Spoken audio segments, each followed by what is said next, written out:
আসসালামু আলাইকুম। ওয়ালাইকুম আসসালাম। ওয়েলকাম টু এমি গ্যালারি। Thank you. কেমন আছেন? আলহামদুলিল্লাহ। আপনি কেমন আছেন? এই তো আছি আলহামদুলিল্লাহ। আজকে আমরা কি দেখব?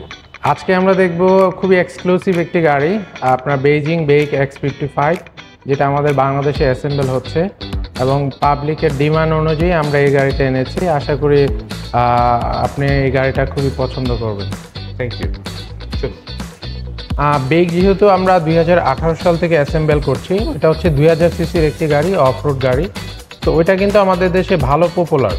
তো আলহামদুলিল্লাহ যারা ইউজার, রিভিউ অনেক ভালো। আর বেইক যেহেতু ওয়ার্ল্ড ওয়াইড রিনিউয়াল একটি ব্র্যান্ড, তো যারা বেইকের ক্লায়েন্ট ওনারা বলতেছে যে ভাইয়া ওইটা তো অফ রোড গাড়ি 2000 সিসি, তো বেইকের 1500 সিসির একটা প্রোডাক্ট যদি আপনারা মার্কেটে আনতেন। ওই ক্লায়েন্টের ডিমান্ড অনুযায়ী 2023 সালে কিন্তু আমরা বেইজিং X55 গাড়িটা আমরা বাংলাদেশে লঞ্চ করেছি। সিটির মধ্যে আপনার অনায়াসে 8+, 8 to 10 এর মধ্যে পাবেন, আর হাইওয়েতে কিন্তু আপনার 12 to 16 পর্যন্ত পাবেন। তো এবং ভিতরের স্পেস কিন্তু অসাধারণ।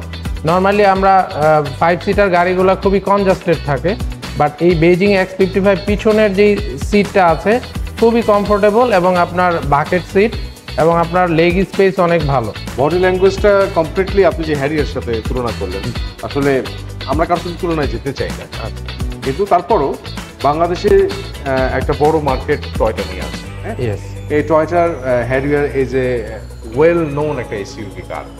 তো সেটার সাথে আপনার এই X55 আপনি কম্পেয়ার করতেছেন, এটা হিউজ থিং। আসলে আপনি একটা টয়টার একটা রিলায়েবিলিটি আছে, সেটার সাথে আপনি তুলনা করতেছেন একটা চাইনিজ ব্র্যান্ডকে। হ্যাঁ, টয়োটা যেরকম world wide renewal, Mercedes Benz কিন্তু ওয়ার্ল্ড ওয়াইড খুবই রিনিউয়াল একটি ব্র্যান্ড এবং আপনার খুবই পশ এবং সবার কাছেই খুব পরিচিত মার্সিডিজ বেঞ্জ। তো ওই ক্ষেত্রে আপনার বেইকের সাথে কিন্তু মার্সিডিজ বেঞ্জের জয়েন্ট ভেঞ্চার, তো এটার ইঞ্জিনটা কিন্তু আপনার মার্সিডিজ বেঞ্জে প্রোভাইড করেছে। আর আরেকটা জিনিস আপনি জেনে খুশি হবেন, আমাদের ফ্যাক্টরি কিন্তু এখন দুইটা, একটা হচ্ছে আশুলিয়া জিরাবো এবং হাইটেক পার্ক।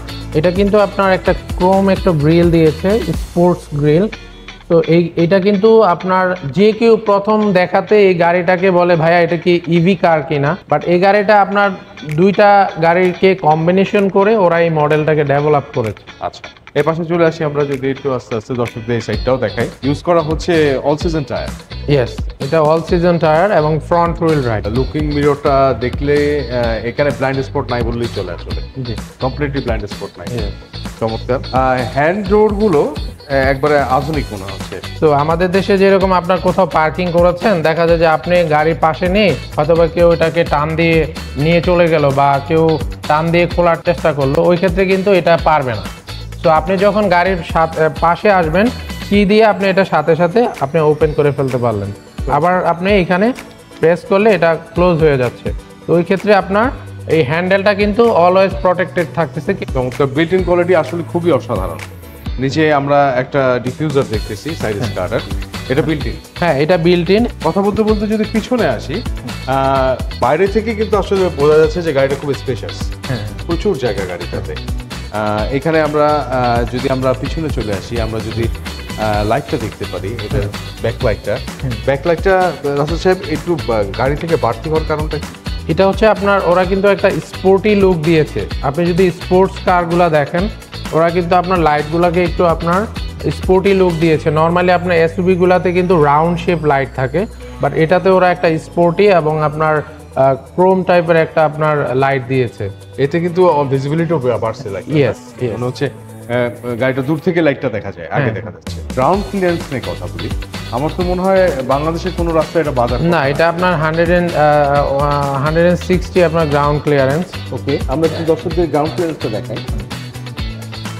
দর্শক দেখেন নিচে গ্রাউন্ড ক্লিয়ারেন্স কতটা বেশি এই গাড়িটা। এখানে তেলের ট্যাঙ্কিটা আছে, এটা কত লিটারের তেল ট্যাঙ্কি? এটা আপনার 53 লিটার। 53 লিটার তেলের ট্যাঙ্কি, মানে 53 লিটারে আপনি বলছেন লিটারে গাড়িটা যাচ্ছে 8। সিটিতে আপনার 8 to 10 এর ভিতরে পাবেন উইথ এসি। ইয়েস। আর হাইওয়েতে অবশ্যই, হাইওয়েতে আপনার 10 to আপনার 14-16 পর্যন্ত পাবেন। আমরা যদি বুট স্পেসটা একটু দেখি। আচ্ছা, বুট স্পেস, এখানে প্রচুর বুট স্পেস আমি দেখতেছি। রাসেল সাহেব, যদি কেউ এই গাড়িটা কনভার্ট করতে চায় এলপিজি বা সিএনজি তে, এটা কি সম্ভব? না, এটা আসলে আমাদের দেশের নরমালি আপনি কখন একটা গাড়ি কনভার্টেড করবেন, যখন আপনার মাইলেজের ইস্যু আছে। তো এটা যে পরিমাণ কেপিএল দিচ্ছে, আশা করি এই গাড়িটা আপনার কনভার্টেড করার কোনো সুযোগ থাকছে না। আপনারা এটা কি দিচ্ছেন, মানে ওয়ারেন্টি দিচ্ছেন কোনো? হ্যাঁ, এটা আমরা ওয়ারেন্টি দিচ্ছি হচ্ছে 5 ইয়ার্স, 50,000 কিলোমিটার, 5টা ফ্রি সার্ভিস। বাট আমরা রিসেন্টলি আপনার 1 লাখের জন্য অ্যাপিল করেছি। যদি এটা অ্যাপ্রুভাল হয়ে যায়, যারা এক্সিস্টিং ক্লায়েন্ট এবং রানিং যারা ক্লায়েন্ট হবে, ওনারাও আপনার এই 1 লাখের ভিতরে আপনার এই ওয়ারেন্টিটা পাবে। বাট সেক্ষেত্রে যে 1 লাখ কিলোমিটার পরে আপনার ওয়ারেন্টি তো ভায়োলেট হয়ে যাবে, হ্যাঁ, সেক্ষেত্রে তখনও কি আপনি এই ইঞ্জিন সেই মাইলেজ দিবে আপনি মনে করেন? অবশ্যই, কারণ যেহেতু একটা ব্র্যান্ড নিউ গাড়ি, আপনার আমাদের বাংলাদেশে একটা ব্র্যান্ড নিউ গাড়ি 5-6 বছরে কিছুই হয় না যদি আপনি মেনটেন করে চালান। এখন দেখা যায় যে আমাদের ব্রেকিং পিরিয়ডে আপনার মাইলেজ সেট আপ করা, যেমন 2000 কিলোমিটারের ভিতর আপনার ফার্স্ট সার্ভিস নিতে হবে। তো এই ক্ষেত্রে যদি ক্লায়েন্ট না আসে, ওই ক্ষেত্রে এটা কিন্তু রিস্ক ফ্যাক্টর ক্লায়েন্টেরই থেকে যাচ্ছে। তো এই সার্ভিস টাইমটাতে আপনার অন টাইমে এসে সার্ভিস নিলে আশা করি একটা ব্র্যান্ড নিউ গাড়ি আপনার 5-7 বছর আপনি স্মুথলি চালাতে পারবেন।